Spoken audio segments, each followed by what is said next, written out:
Shana Tova. Shana Tova.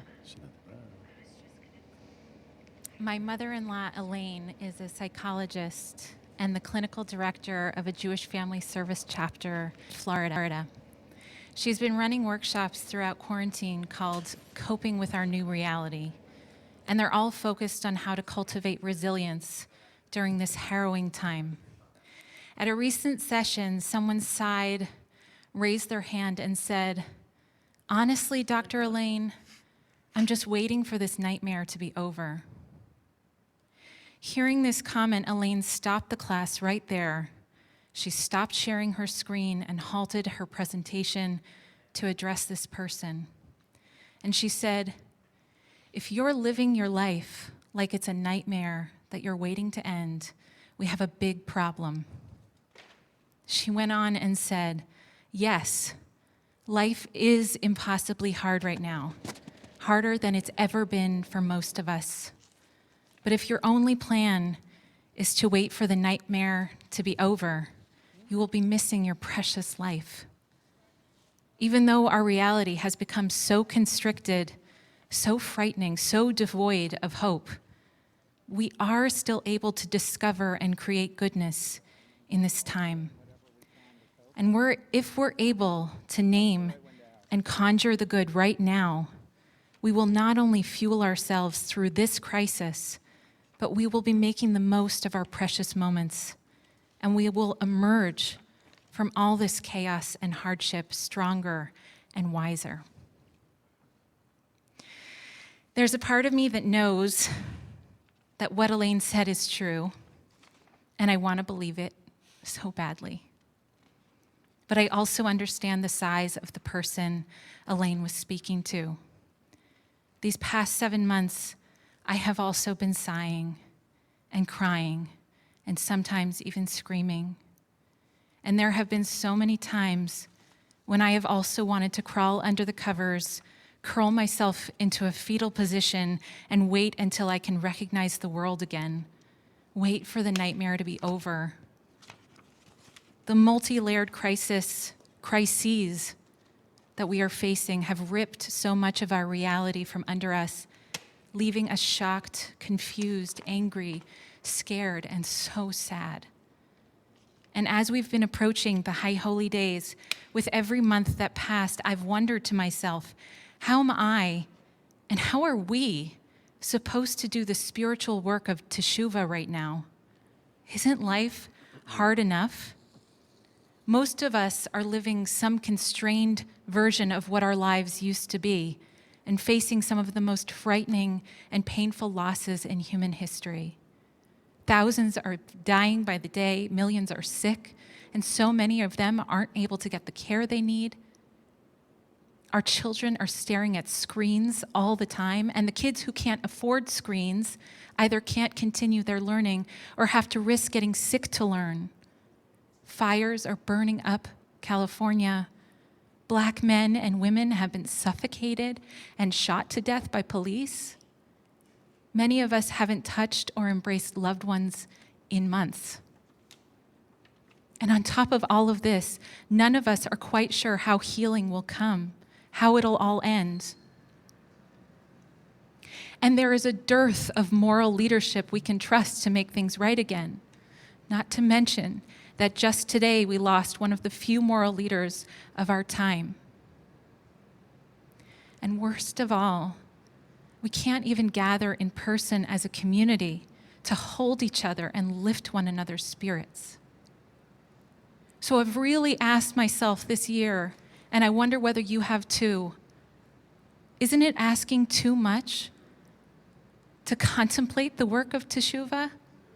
To examine our souls, to scrutinize our behaviors, to ask ourselves how we can transform for the better? Aren't we just trying to survive? And yet, don't we also know deep down in our blood and bones that our people have endured crises before? And don't we know from our vantage point today, and with the unfolding of history, that our people and others have not only survived, but also found a way to wrest beauty and blessing even out of the deepest darkness. Many of us know the heartbreaking and miraculous stories of Shoah survivors, or even of those who did not survive, who managed to compose music and write literature and bring children into the world. And there are so many other stories of life and beauty and resilience bursting forth miraculously from the darkest periods of history.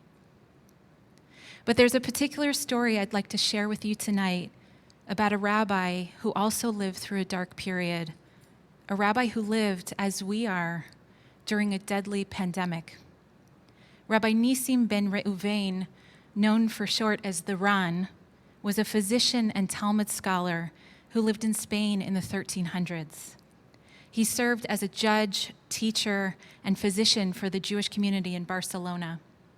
Rabbi Nissim lived through the first wave of the bubonic plague that hit Europe in 1348.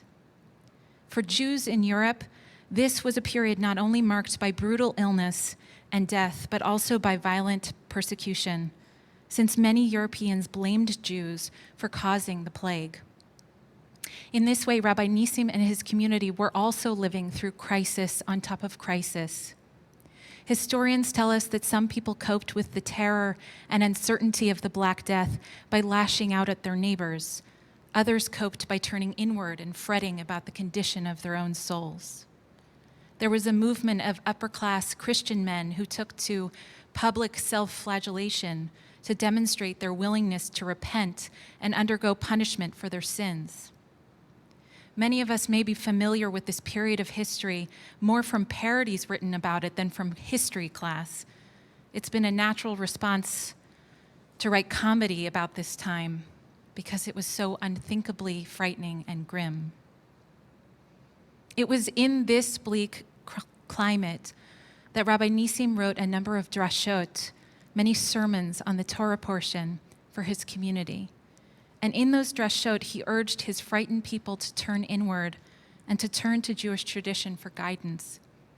In his drash on Parshat Ekev, he addresses the Black Death directly and prescribes a response that completely altered the way I have been thinking about this season of repentance in the time of coronavirus.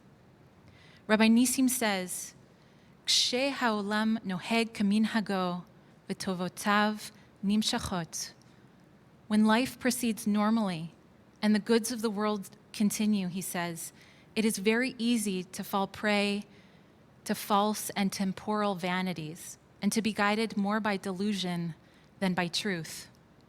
He says that when things are going fine, a person is more inclined to believe only what his senses tell him and to be guided by false narratives. He's more inclined to have a distorted sense of right and wrong and prefer to ignore truths, especially if they're distressing or hard to swallow. Aval, but, he says, kasher tikrena tlaot udvarim she'enam al seder minhago shel olam. When adversities occur and happenings which deviate from the normal pattern, when a person is shaken by witnessing frightful events and renewed afflictions, then he becomes awakened to truths he couldn't see before, and he can see reality more clearly. In his drash, he says, this phenomenon corresponds directly to our present state of affairs. At the time of his writing, they had been living with the Black Plague for 13 years. He writes, the evil, as in the Black Plague, descended in that year of 1348 upon most of the inhabitants of the earth, bringing upon them unusual and terrible afflictions. And this is the part of his drash that blows me away. In the midst of so much darkness, he does not advise his people merely to hunker down and try to survive. Instead, he says, with the state of things being as they are, how can we go on living in delusion and according to false narratives about what's true and right? Haven't we seen enough suffering to exhort us to stop falling prey to false and temporal vanities? And is it not, therefore, easier for us now, in the midst of so much loss and upheaval, to return to the Holy One, blessed be God, with a whole heart. He sums up his drash saying, in days of tranquility, one does not discriminate things correctly, but when things are bitter, a person cannot continue as they did before. They can no longer be enticed by delusion, and as a result, they have a clear perception of the truth, and they seek out God, not just to escape affliction, but to return to God with their whole heart and soul. In complete opposition to my instincts, Rabbi Nissim says that it's times like this, when the world is upside down, that it is actually easier to do teshuvah. When the world is not proceeding normally, but when we are faced with crisis, that is when we have the greatest capacity, he says, to do the kind of spiritual work we're called to do during the high holy days. I've been thinking about this for several weeks now, and I've been speaking with many of you and reading the Rosh Hashanah reflections you wrote. And I have been truly surprised to realize that Rabbi Nissim was right. While one might think that living through this time would weaken our ability to reflect about who we are and who we could be, it turns out that the complete overturning of our lives actually primes us for the kind of transformation we are called to in this season. Though we never would have asked for any of the crises we are facing right now, all of this upheaval has created an opening, a doorway to insight and to change. And I've learned this most profoundly from you. Many of you wrote about what you learned this year, how you've grown years in a matter of days. So many of you have a newfound sense of deep gratitude and a deeper appreciation for the fragility of life and the gift of each precious moment.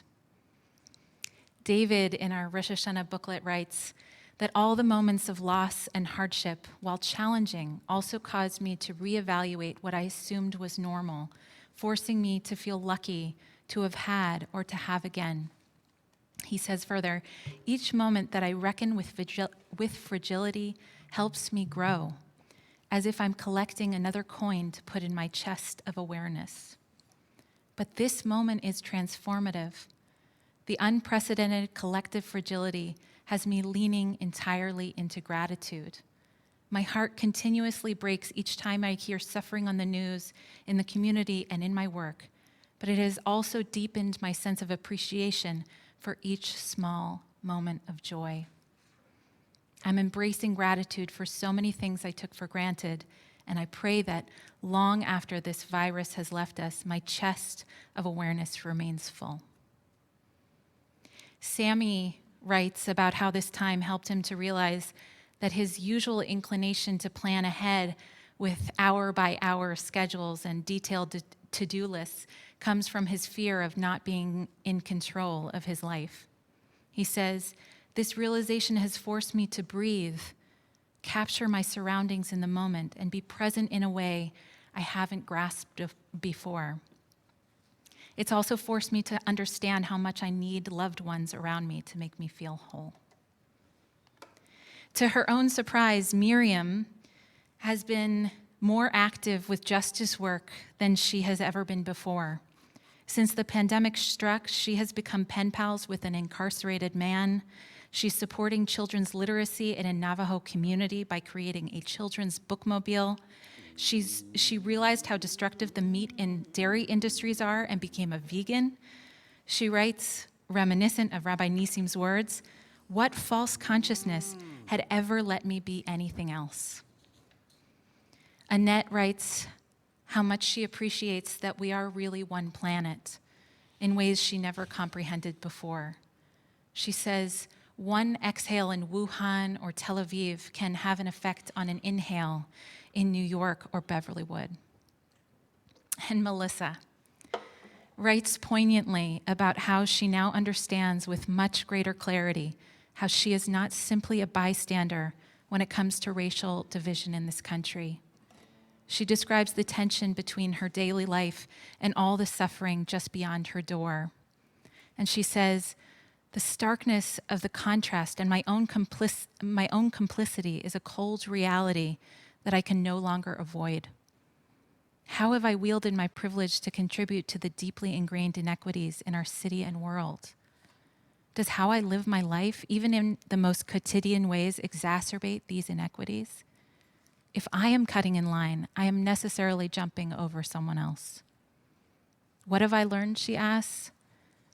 That I must be willing to interrogate my behaviors and assumptions and not let my identity as a progressive let me off the hook so easily. That the work is constant and endless, that I need to live in the discomfort of being wrong, even about deeply held principles and long-held conceptions. If everything I just read is not teshuvah, then I don't know what is. All this horror and upheaval has not stopped up the spiritual wells inside each of us.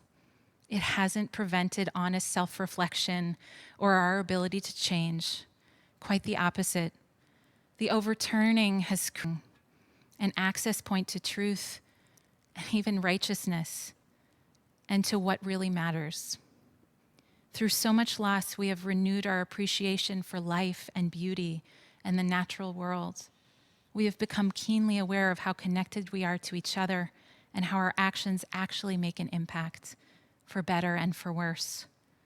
And many of us have realized that we are stronger than we thought we were. I've mentioned before that I spent my 4 high school years studying and monitoring marine species off the Northern California coast with a high school club called Sustainable Seas. Early on Sunday mornings, we would drive to the same stretch of beach to gather data about the species and to analyze the impacts of human foot traffic and local fishing on the area. I got to know the marine vegetation and tide pool creatures really well. And I came to learn that this splash zone is one of the harshest areas of the ocean. Conditions alternate between being dry and exposed to being battered by cold, unforgiving waves. You might think that species would avoid living there altogether. Better to stick to calmer seas. But what stunned me again and again was that this intertidal zone is in fact one of the most thriving and diverse ecosystems. The algae and the invertebrates, the fish and sharks have all adapted to withstand and thrive in rough waves and dry heat and with the uncertainty of both. The mollusks grip the rock faces with tremendous strength. The sea stars can regrow their legs easily if they lose one. The sea anemones can close in an instant to catch their prey or to protect themselves. The nudibranchs have evolved fantastic colors and feathery crowns to attract mates. Instead of avoiding this area, the creatures here have become what they are: magnificent, thriving, and diverse, because they evolved to not just survive, but to thrive in these conditions. We too have been in a kind of splash zone. We have been battered with crisis atop crisis atop crisis. The hardship exists in our homes and extends far beyond us. And while those intertidal zone creatures had the gift of time, thousands of years to develop as they have, our species and our people have proved to be highly adaptable and resilient too. And the reason that we have not only survived crises, but we have learned and we have wrested blessing from those crises. We have not crawled under the covers to wait until the nightmare is over, though we have been shaken and pummeled with wave after wave of loss and hardship. We have found our rocks to hold on to, and we have discovered strength we didn't know we had. We have adapted. We've been changing the ways we eat and think and plan and live. In the story of creation, the first chapter of Bereshit, the beginning of the world, the Torah says, Bereshit bara Elohim et hashamayim v'et haaretz. When God began to create the heavens and the earth, והארץ הייתה תוהו ובוהו, וחושך על פני תהום, ורוח אלוהים מרחפת על פני המים. The earth was unformed and void, with darkness over the surface of the deep, and a wind of God hovering over the waters. How was the world created? It was generated out of tohu vavohu, out of chaos and out of darkness. It's from there that light and life and beauty were created. We have been living through a kind of tohu vavohu. But as God and Rabbi Nissim of Spain, and as you have taught me, that disorder is where the opening for order is. That's where change comes. That's where truth and clarity and wisdom emerge. It turns out that chaos does not only have to be destructive, we can also find ways to make it generative. And we can even discover a more honest, more grateful, more clear-headed, more truth-driven version of ourselves. It's Erev Rosh Hashanah, the birthday of the world, the first day of the new year. The time is ripe with possibility, with hope for renewal and radical transformation. And the circumstances we find ourselves in 2020 have primed us to reckon with ourselves and with our world, to discover our strength and to grow into our most engaged, most awake, most grateful, most honest, most righteous selves. L'shana tova. Let us make this a good year.